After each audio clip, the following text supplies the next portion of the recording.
మీ జీవితంలో biggest real estate mistake ఏంటో తెలుసా? మీరు కొన్న ప్లాట్ అసలు ఉండకపోవటం. ఒక అతనికి మార్కెట్ ప్రైస్ కంటే తక్కువ ప్రైస్కి ఒక స్పెషల్ ఆఫర్ వచ్చింది. సార్, ఈ వీక్లో అడ్వాన్స్ ఇస్తే స్పెషల్ ప్రైస్ని లాక్ చేస్తాను, ఇంకా 2 బయర్స్ రెడీగా ఉన్నారు, త్వరపడండి అని. ఫియర్ ఆఫ్ మిస్సింగ్ అవుట్తో అతను వాట్సాప్లో పంపిన డాక్యుమెంట్స్ చూసి అడ్వాన్స్ని పే చేస్తాడు. 7 రోజుల తర్వాత రిజిస్ట్రేషన్ వెళ్ళినప్పుడు షాక్ అయ్యాడు.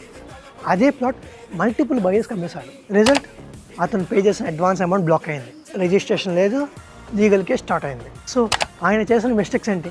సైట్ విజిట్ చేయలేదు, సర్వే నెంబర్ వెరిఫై చేయలేదు, ఎన్కంబరెన్స్ సర్టిఫికేట్ చెక్ చేయలేదు, టైటిల్ డీడ్ చెక్ చేయలేదు, ఫైనల్గా లీగల్ ఒపీనియన్ తీసుకోలేదు. రియల్ ఎస్టేట్లో బిగ్గెస్ట్ లెసన్ ఏంటంటే, చీప్ డీల్ అంటే మంచి డీల్ అని కాదు. ప్రాపర్టీ కొనేటప్పుడు ఎగ్జైట్మెంట్ కంటే verification important. Survey number, EC, title deed, legal opinion తీసుకున్నాకే ఒక ప్రాపర్టీ అడ్వాన్స్ పే చేయాలి. ఒక ప్లాట్ మిస్ అవ్వచ్చు, కానీ మీ హార్డ్ ఎర్న్ మనీని మిస్ అవ్వకూడదు. మీరు ప్రాపర్టీ కొనేటప్పుడు ఫస్ట్ ఏం వెరిఫై చేస్తారో కమెంట్స్లో మెన్షన్ చేయండి.